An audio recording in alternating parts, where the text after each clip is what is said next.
ఆకలికి అలమటించే పేదలకు అన్నం పెట్టే వారికి అండగా నిలిచాడు ధీరోదాత పండుగ సాయన్న అని బీసీ కులాల ఐక్యవేదిక రాష్ట్ర ఉపాధ్యక్షులు బి కాశీనాథ్ అన్నారు. నారాయణపేట మండల పరిధిలోని అప్పిరెడ్డిపల్లి గ్రామంలో పండుగ సాయన్న 134వ వర్ధంతి కార్యక్రమాన్ని ఘనంగా నిర్వహించారు. ఈ సందర్భంగా కాశీనాథ్ మాట్లాడుతూ ధనవంతులను భూస్వాములను కొట్టి నిరుపేదలకు పంచడమే కాకుండా నిరంకుశ నిజాం నియంతృత్వ అధికారులను ధైర్యంగా ఎదుర్కొన్న ధీరుడు పండుగ సాయన్న అని అన్నారు. అందుకే చరిత్ర పుటల్లో ఆయన తెలంగాణ రాబిన్ హుడ్గా పేరుగాంచారని కొనియాడారు. ఈ కార్యక్రమంలో అప్పిరెడ్డిపల్లి గ్రామం మాజీ సర్పంచ్ సుభాన్ రెడ్డి, గవినోల్ల గోవర్ధన్, పోలీస్ వెంకటరెడ్డి, విశ్వనాథ్, అడివప్ప, నరసింహ, ప్రశాంత్, రాములు, బాలకృష్ణప్ప, బాలకృష్ణమ్మలతో పాటు 100 మంది గ్రామ ప్రజలు పాల్గొన్నారు. శుభాభివందనాలు తెలియజేస్తూ పండుగ సాయన్న చరిత్రను దాదాపుగా నేను చిన్నగా ఉన్నప్పుడు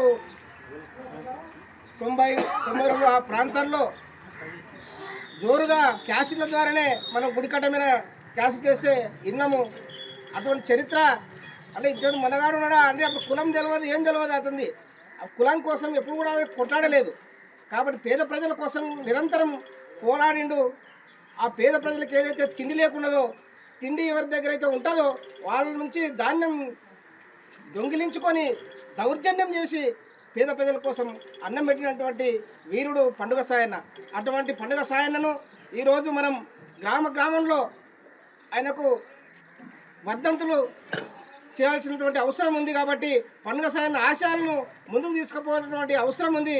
కనుక మనమందరం కూడా ముందు జరగబోయేటటువంటి జన్మదిన వేడుకలు వచ్చేసరికి మన గ్రామంలో కూడా పండుగ సాయన్న విగ్రహాన్ని కూడా ఏర్పాటు చేసేటటువంటి ఆలోచన మనందరం కూడా తీసుకోవాలని చెప్పి తెలియజేస్తూ ఉన్నాను. ఎందుకంటే మీరందరూ కూడా అందరూ సహకరిస్తే పెద్ద పని కాదు పండుగ సాయన్న విగ్రహాన్ని ఏర్పాటు చేయడంలో. ఎందుకంటే ఒక వీరుడు మహబూబ్ నగర్ జిల్లాను గడగడలాడించినటువంటి ఒక వీరుడు పండుగ సాయన్న. ఆ వీరుణ్ణి విగ్రహాన్ని మన గ్రామంలో ఉంచుకుంటే ఎంతో మేలు కూడా జరుగుతాయని చెప్పి ఒక వీరుణ్ణి మన ముందు కనబడతాడని చెప్పి తెలియజేసుకుంటూ ఈ అవకాశం ఇచ్చిన మీకు అందరికీ కూడా పేరు ధన్యవాదాలు తెలియజేస్తూ ముగిస్తూ ఉన్నాను.